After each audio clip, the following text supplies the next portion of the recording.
action. Oh, you're saying action finally? Okay. I wanted the real thing. Okay, so 1972, Aaron Spelling, you created the Rookies. Tell us how that came about. Well, that's kind of an amazing story because I hardly ever tell it to anybody because who'd believe it? Aaron Spelling had no longer been at a major studio. He was now looking for projects himself, and he was in an office building in downtown LA. And so I went to pitch him an idea to do a movie. I figured, well, you know, I worked for him before, and I know what it's like to work for him, and I know how to work for him. It's very simple, just give him what he wants, you know. And so I came up to this building, and he was very agitated, which was strange to me, because he's usually very, very laid back. And I said, what's wrong? I mean, I knew him well enough to say, hi, Aaron, how's your wife, how's the kids, you know, kind of thing. He says, well, ABC wanted me to come up with an idea for a new series, and the deadline is now in 15 minutes. I said, you gotta be kidding.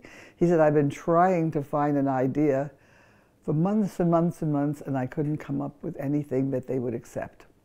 So I said, oh, I'm sorry to hear that. So I started to pitch my idea, and he wasn't listening. I said, Aaron, you're not listening. He says, I can't, I'm worried. So unbelievably, I opened my mouth, and I said, well, why don't you just give him Mod Squad all over again? And he said, what are you talking about? And I'm making this up as I go, because this was the biggest lesson I got out of working on that soap opera. I had to think on my feet every minute. I had to come up with a great idea in 30 seconds. So here I am, two of us in this hotel room that he's now using as an office. And I say, why don't you do something called the Rookies? And just instead of boy cops, you have, boy cops in the field, you have boys becoming cops. And I said, you know, that might be working. And he dashes over to the phone, no cell phones, he dashes over to a phone on a table, and he calls up ABC, and he says, I think I have the show. And he's talking to them. Yeah, it's called The Rookies.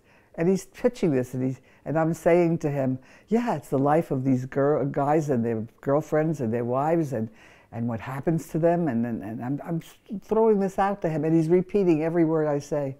He hangs up the phone, he says, it's sold. It's like I'm in total shock. He says, I am now going to make you rich. I said, thank you. And I left. That was my meeting. And I was sure that Aaron never told anybody else that story. I was sure he just told them I had 15 minutes to come up with an idea, and I came up with the Rookies. And so, of course, I was supposed to be given created by credit. Now you get into this story about credits. When you come up with a show idea, you get created by credit, which is the best credit you can get. And then if you don't come up with an idea, but you come on a show, you get the second best credit, you know, worked on by, developed by, you know, they came up with different names for it, developed by.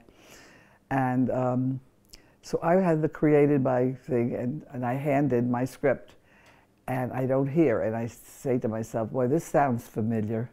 He's not calling me about the rewrite, and so now it's a different world and a different lifetime and a different age, and I say, Aaron, what's going on? He said, well, come to the ABC meeting with me, they're not happy. I said, okay, I'll go to the meeting. I go to the meeting, and I keep saying things, and they keep saying no. They don't want to hear about this. They don't want to hear about the problems these boys have. They kept saying, where's the shoot-em-ups? I said, oh boy, this is not good. Anyway, we leave the meeting. Aaron is not happy. And I don't hear from him.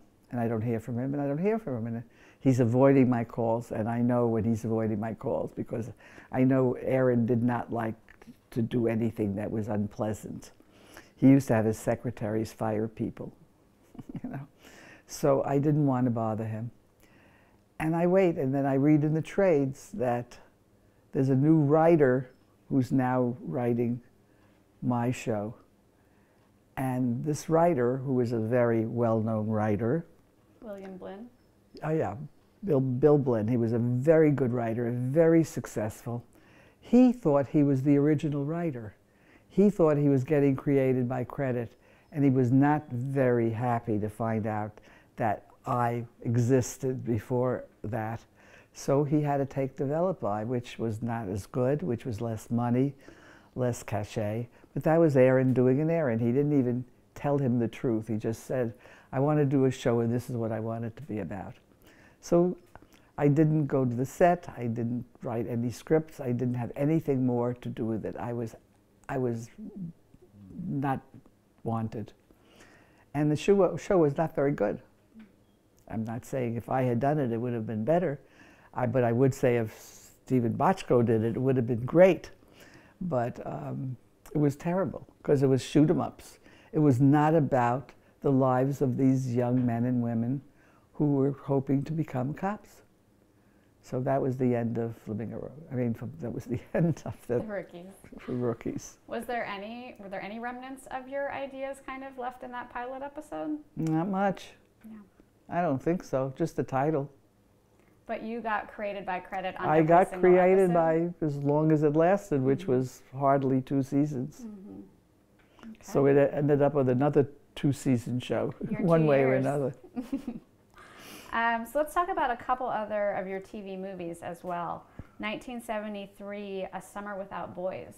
Well, that was an interesting time for me because suddenly I was being called on, because I was a woman writer, that suddenly they wanted somebody who would write with a woman's sensibilities and point of view. Why do you think at that time it was changing? Well, I think times were changing. There was the beginning of the women's movement being really successful. My own friends were starting to go to take jobs and work. I mean, all my best friends who all had hobbies were now taking their hobbies and turning them into careers, and they were all very successful. So it was times they were changing. Mm-hmm. And so, which one are we talking about? Summer Without Boys. Summer Without Boys. That was interesting because that came about during a Writers Guild strike, and certain of the production companies, I forgot what it's called, but they signed a paper that said they would go with whatever the strike brought in. Mm. So they were allowed to make movies. So I was called by this company, and I almost fell off my chair when I got the phone call. It was from the man who became famous for having a magazine that was... Oh, Hugh Hefner? Yeah, right. I was trying to build up to the man who was as anti-female as you could get. Not that he was anti-female, it was this is what he was selling was not what I was selling. Mm. So I get a call from Hugh Hefner's office, and I come in and I meet this producer, and he says, what do you want to write? I said, what do I want to write? It's the first time anybody ever said that to me. You have to appreciate how odd that is. Because you would come in and they say, I want to do a show about this. I want to do that. I want to do this. And he said, well, write a movie. What do you want to write about it? And I thought to myself, this is really bizarre. So I said, I want to do a movie about women. And I'm talking to Hugh Hefner's world. And I explained to him about a whole series of things that I wanted to put in this movie. One of it is the war, that it's almost an all-female movie, World War II, I might say. And they're all women, either mothers waiting for their sons to come home or women waiting for their husbands. And I wanted to do a coming-of-age story because this really happened to me. So not only was I doing a story about all women, but I was, for the first time in all the years in television and ever again, was a story that I actually lived.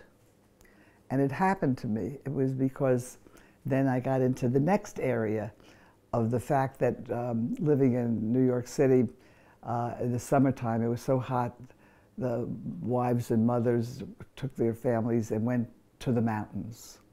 And then we get into the subject of the whole Jewish element of the Catskills. So I'm selling all this to this guy who doesn't even know what the hell I'm talking about. And he says, I love it. Whatever it is, you do it. I said, okay, so you have to understand that people went up to the Catskills because there were parts of the United States where Jewish people could not go and were not welcome. You got all that. Now, this is the story I'm selling you. And I made this all up as I'm sitting there because I knew what story I wanted to tell. Because it happened to me one summer when I was 15 or so, whatever. And I went up to the Catskill Mountains with my mother, and we stayed at one of these funky little hotels that all these Jewish women went to. And I wrote this script, and I send it in, and once again, I don't hear from him, and I say, uh-oh, I'm in trouble. So I call him up, and I say, what do you want for the rewrite? He said, I don't want to rewrite, it's perfect. This I have never heard in my life, and never did ever again. It's perfect, you're not changing anything, not a word, we're shooting. I thought I died and gone to heaven. Anyway, what happened at the same time, which is now gets in a whole subject I don't want to get into, is I was doing another movie of the week at the same time, which my husband was directing. And that by that time I was in a marriage that was starting not to work. And all I wanted to do was go on the set of The Summer Without Boys because I wanted to see what they did to this very specific kind of story.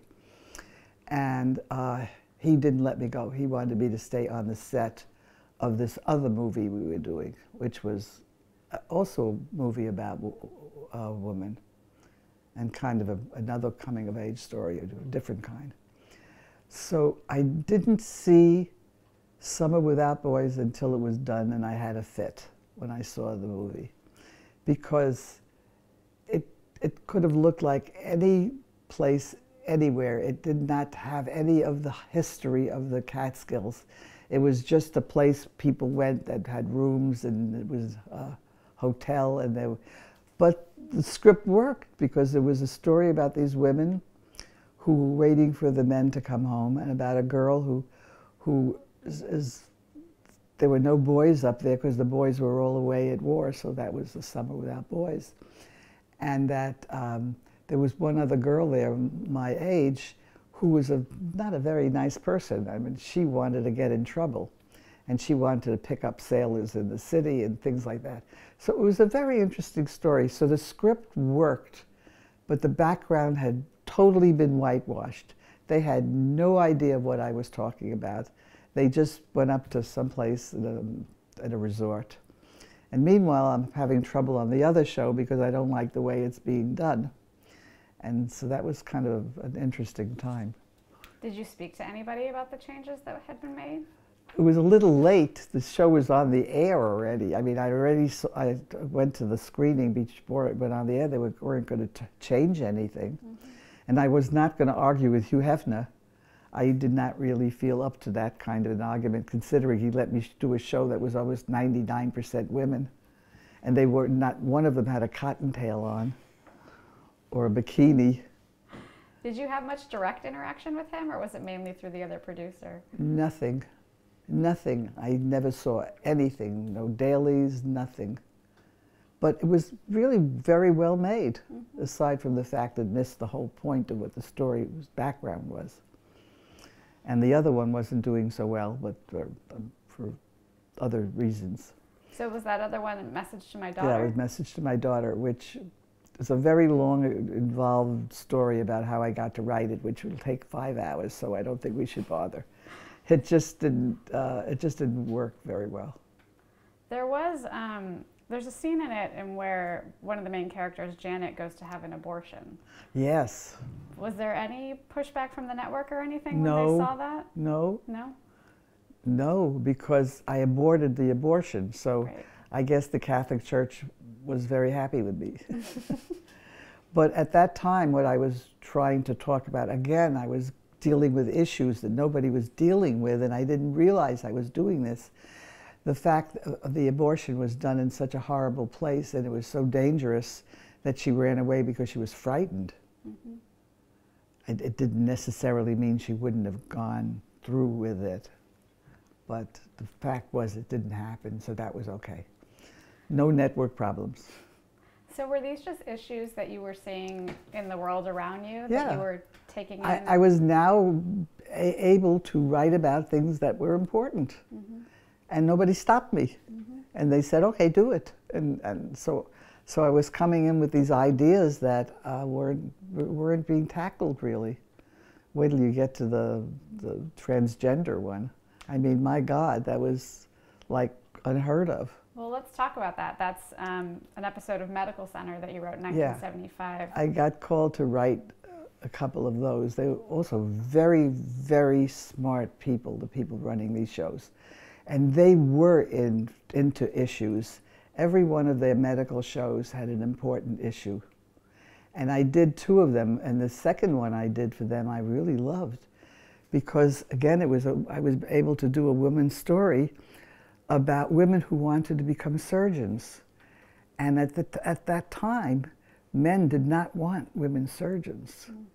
So once again, I was dealing with a subject that really had meaning. And I was working with people who wanted to do these shows. And I didn't think that, you know, it's like, how do I explain this to you? I was doing a job, and I liked what I did, and I liked the results. I did not for a minute think of whether it was affecting people in the world. And millions of people were watching these shows, and nothing. Oh, okay. But that was a world-changing movie, this one with Robert Reed. And that was when the producers of that show wanted me to do a show about transgender. I had never before heard the word. I'd never seen the word anywhere. I didn't even know what it meant. And then I was told what it meant, and then they told me that Robert Reed was playing the lead, which was very interesting because the insiders knew that Robert Reed was gay. And I said, this is really interesting. And so for the first time, really, I did a lot of research. There was a ton of it out there that I didn't even know was there. And so I did all my research. I found out all the steps that Robert Reed would be going through. And they were so thrilled with all of it, they made it 2 shows, which was astonishing to me, which I never understood the title of that show. The title of the episode or the show? The name of the show. The Fourth Sex. Fourth Sex. I never understood what that meant, but nobody ever told me, so I just didn't do anything about it. Anyway, it was an amazing success, and Robert Reed got nominated for an Emmy for it. I don't think he won. But that was an interesting experience, and then I wrote about in my book the funniest aftermath imaginable, that the day after the show was on the air, I got this phone call from a lawyer in New York. Now again, everything that happens to you happens within an era. In this era, if I had picked up a phone and somebody said, I saw your show and I'm a lawyer, I would have immediately said, contact the production company and talk to them. But I didn't do that. I said, oh, hello, you know. I said, why are you calling? And he told me that he asked me all these questions about where I got my information from. And I answered them. And my favorite question is, why did you only give him one son, one child, and it was a son and only one child? I said, 2 reasons. And here I'm talking to a lawyer who could kill us, and it never enters my mind that this is a problem. I said I made him a boy because a boy would have been most affected by his father wanting to change his sex. And I made it one child because I didn't feel like writing a whole lot of children. I was giving him these answers. And he finally said to me, I guess that you were not using a real life person. I said, no, I wasn't. I made it all up out of my head. He said, thank you very much, and he hung up. He was looking for a case to sue the whole studio, sue me, sue the producers, sue everybody. And little old dumb me didn't even know it. How did you go about doing your research for that episode? Well, I had to. How did you do it, though? Did you have phone calls with people? I read a lot of magazine articles. I think I read a lot of newspaper stuff. Mm-hmm. I think I did talk to one doctor about something. But the guys at the studio were very good also. They were doing research too. They were giving me research information. They were all wonderful, wonderful people to work for. Every show they ever did was about something important.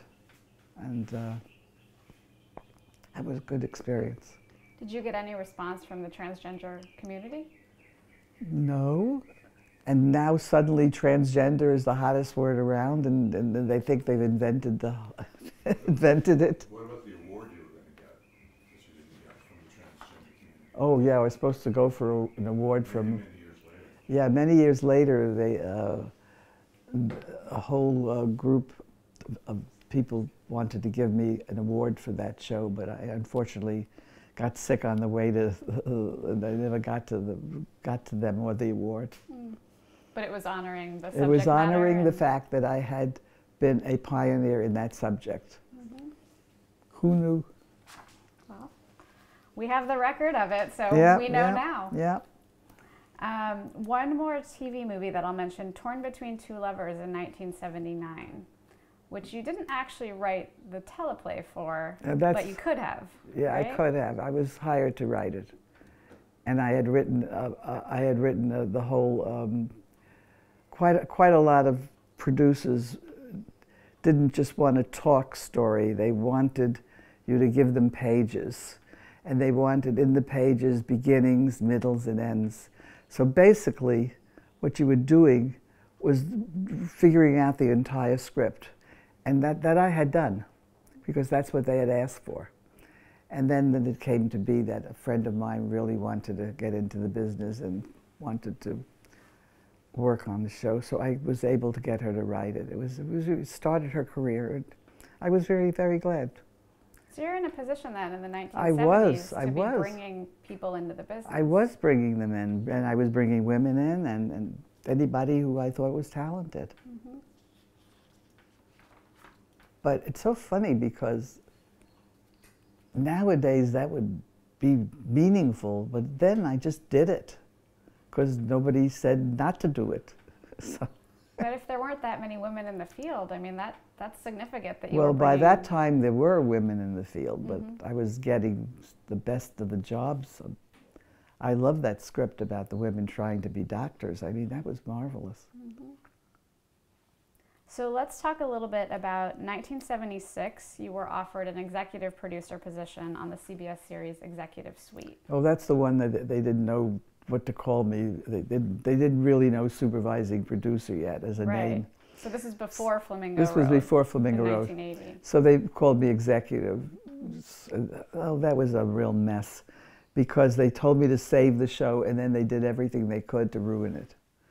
And we really did save it. I really took a show that didn't work, and I got some really great actors, and it was really working, and they never put on any of the shows I did.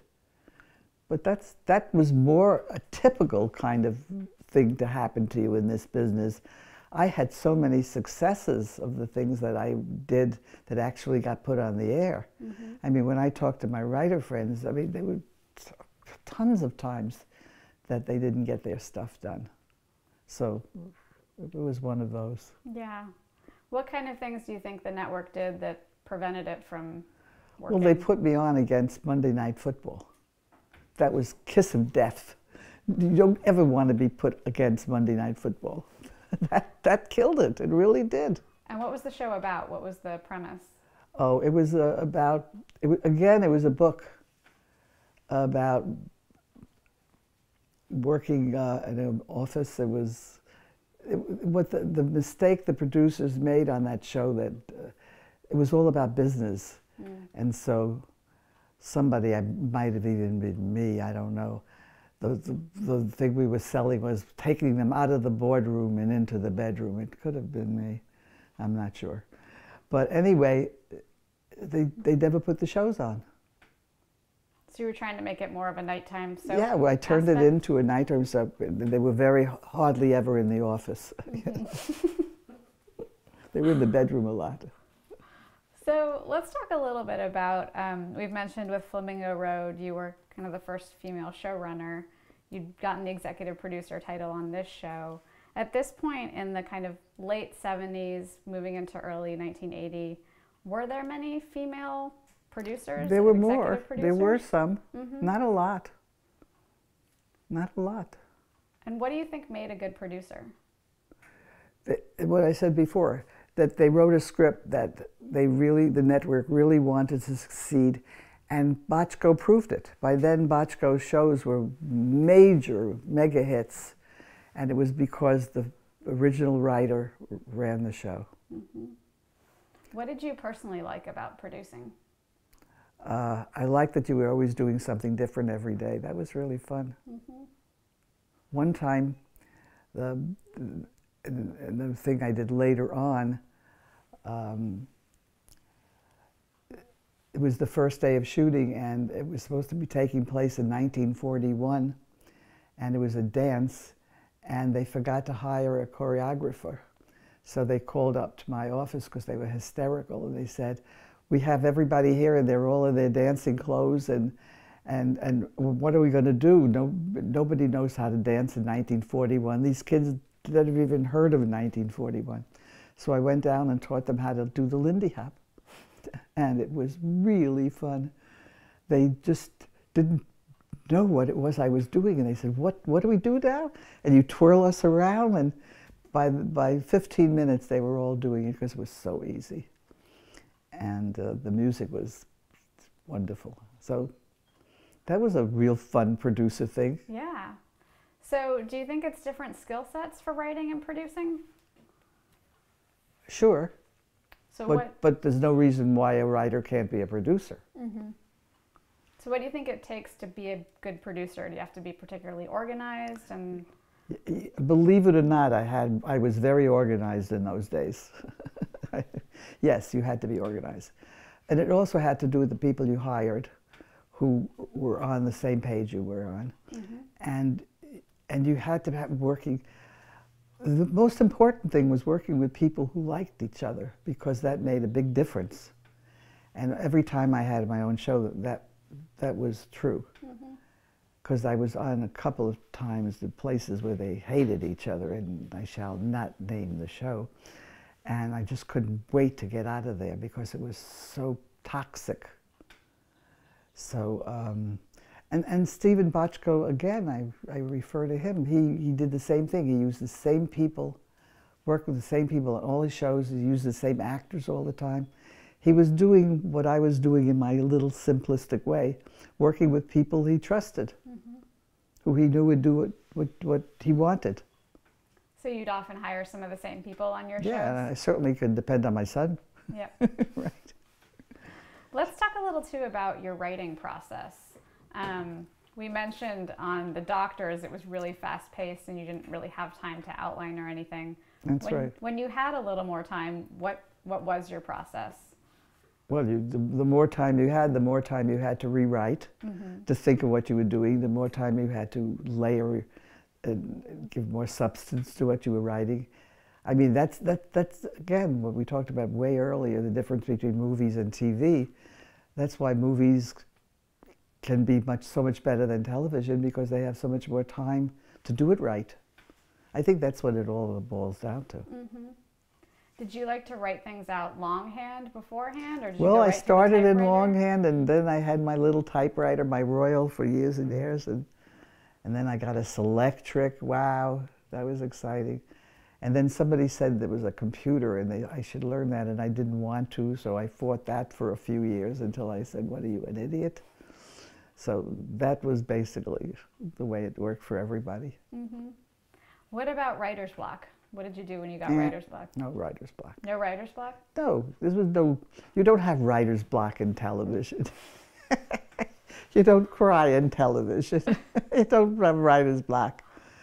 And especially doing that daytime soap opera, I mean, I think I've learned more about everything just by the fact I had to think like incredibly fast every minute of every day. Yeah. And then get a half-hour script written in 15 minutes and then down to 10 minutes and then finally just blurt it out into a machine. Incredibly good way to learn how to do it. Mm-hmm. Yeah. Do you recall when you first joined the Writers Guild? I'm sorry? When you joined the Writers Guild of America? What about it? I think I have. I was very excited. So you joined, I think, in 1964. What was that like for you when you first became? I was very thrilled because before that I was dating somebody who was a writer and a member of the Writers Guild, and he took me to all the movies, and I thought that was really hot stuff. Mm-hmm. So what were some of the perks of being in the Guild? Why was it important to be in the Guild? Well, because I finally felt like I was part of something, and I went to all the meetings and all the strikes. I marched with placards. It was belonging to something. It was very good. When you joined in 1964, were there many women? No. Did you see that grow over the years substantially? I wasn't even aware of it. You have to understand that I had blinders on. I had a job and I went home to my children. Mm-hmm. I paid attention later. Did you stay involved with the Guild over the years? Oh yeah, I even was on the board of directors one year. What was that experience like? We did do something at the time which was considered amazing. And when you think about it now, it's horrendous. We started something called the open door policy, where we invited people of color and anybody else who was indigenous who wanted to learn how to write for television. And writers gave their time and energy to teaching them. And this was sadly something new. And what period are we talking here? The 70s or the 60s? 60s. Mm-hmm. 60s. And it was a very successful program. Mm-hmm. It did some good work. So that was worth doing. Mm-hmm. So let's move on to 1978. You were offered the chance to work on another primetime soap. This one was based in Texas. Oh, Dallas. Oh, my God. That's a funny story. It's a really funny story. The reason why I turned it down is because I had been in Vegas and I was with some woman who invited some Texans along to dinner. And they were so awful. They were all wearing their cowboy hats and they were all chugging all these drinks. And this is my first Texans I'd ever met, and I said, ugh.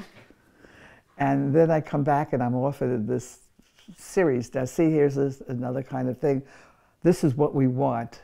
We want a series about the oil business in Texas. And the first thing I could think to say was, no, thank you. I didn't want any part of it. It was the longest running TV show. And my own son worked on it and produced it and wrote for it.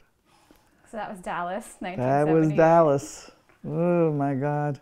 And then you were showrunner on. You know the truth. The truth of it is very interesting because if I had taken that job and written that pilot, it would have failed. Why do you think? Because I would not have had the right anything about it. Texas would not have entered my mind. It would have failed. So whoever they got made it work. So they were lucky I said no.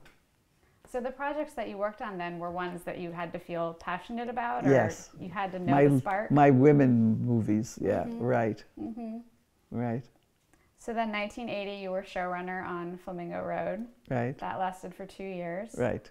And then another show that you worked on, 1987, you were a staff writer on Dynasty, another primetime Pass. soap. You don't want to talk about Dynasty? It was very short-lived. Okay. I was not right for Dynasty. Dynasty was not right for me.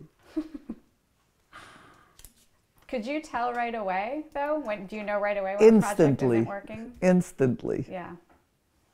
And yet I had friends, like my friend Frank Fiorino, who worked on it and loved it. Mm-hmm. So it was just not for me. Do you have an idea of why it wasn't a good fit? Yes. Don't ask. Okay. Fair enough. So let's move on to Nightingales. Oh, the end of the story. The So last hurrah. You were credited as a co-creator of the series. Right. So tell us how you got involved with that. Well, it was Aaron Spelling once again calling me up for yet another project. The one thing he did do, he called me a lot. And a lot of times I said no because it was just going to be these girly things, and so at this time, I really was at the top of my career. I really didn't want to do this show. I had no interest in working for Aaron again.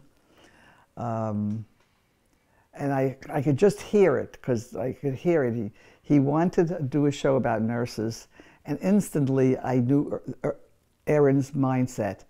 Naked nurses getting out of the shower, getting in bed with somebody, and I said, oh God, no, I don't want to do this.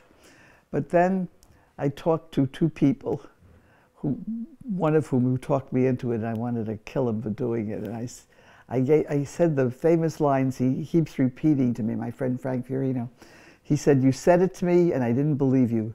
I said, you made me take this project. Now just pay attention. This is the honeymoon. Wait till you see the divorce. And it was that. And he keeps repeating this quote to me all the time. So I said, what the hell? If Aaron wants me and I don't want to do it, I'm going to take as much money as I can get and put my friends on it and my son. So Howard and Frank and I created that show. But we created the show we wanted to do, which was a damned interesting show. It was with mysteries on it, and even though the women were nurses, there was a lot of medical stuff, but there was everybody who came into this Nightingale house where they all lived came with a backstory that was really interesting. We had great stuff to write. And then it all fell apart because of Aaron. And then the truth of reading this book 3 years later that was written about the show, where this writer actually stayed with Aaron every minute of the show, through every meeting at the network, through everything. And I had no idea what was going on behind our backs. Because Aaron was trying to turn it into... And the irony is, Aaron was really ahead of his time. That show could have been on Showtime any time, the show he wanted. But it was too soon. And people were appalled because you didn't insult nurses the way he was insulting them. And so I got fired. And Frank got fired, and I guess Howard must have gotten fired too. And they went on, and it lasted 2 years. And it was thrown off the air. It was literally thrown off the air because people were going on television and saying, this is disgusting. And the Catholic Church was really up in arms, and I said, oh, that's good. And I didn't care anymore. I was out of there. And that was the end of my career. So that was the second time, basically, that Aaron Spelling had released you of your duties as creator. Yes, he released me lots of times. He asked me, and a lot of times when I said no. It was a relationship, a love-hate relationship. Yeah. I'm sure he had that with a lot of people. He was a really interesting man. Very, very interesting, because he was so smart. And he knew exactly what he was doing. And he did do a series that didn't last very long, called Family, that was really terrific. He didn't call me to do that one. I would have loved to have done that one. It was a very good show, with meaningful things in it, but it didn't last. So Aaron went back to what he knew how to do. So now you said this was the end of your career. Yeah. How so? I mean, were you... It was a strike. Okay. And the strike did something very interesting. The networks were trying to save money, so they got rid of every writer who made too much money, and I was on that list. And I couldn't get a job after that. And I was being told by secretaries and offices that they listened in meetings, and my name would be mentioned to write, and they would say I was too old. So that was the end of it. So I was out of television. So, I mean, what were your thoughts at that point? I mean, I was out of television. I Yeah. went traveling and went to Europe and did a lot of stuff. and you started to And I write. never looked back. That's what's so bizarre about all of it. What I do you never mean? looked back to ever say to myself, gee, what you did. I never did until this book thing came along. I never did. There are a It lot of was a landmarks job. in there. There were tons of landmarks because the times were very changing. It was the 60s, the beginning of so much change in this country. And I just went my merry little way, doing my little job, raising my kids so they got to be big kids. Hmm. So, did you see yourself as playing a part in women's lib with everything that you were doing? Not until I wrote this book. Yeah. No, never. But reflecting on it, you could see. I could see I did it not knowing I was doing it. Hmm. So, let's just talk a little bit about some summing up, reflecting questions then. Okay. So, how do you think television has changed since you started in the very A beginning? lot. Yeah? How so? Well, cable. Cable. One word, cable. Now you can. I once said years ago to somebody, I'm surprised they don't put porno on TV. If they would only get a good script. Well, now they have them. They made it to the big time. How do you think opportunities for women have changed since you first started? Lots of women are working, but not as many as the men. Still. Mm-hmm. I think when I was there it was like 2%, and I think it's maybe 14% now. The women are still complaining that there are not enough jobs for them. Mm-hmm. But I think there's a lot of them in there now. So Have you had any mentors throughout your career?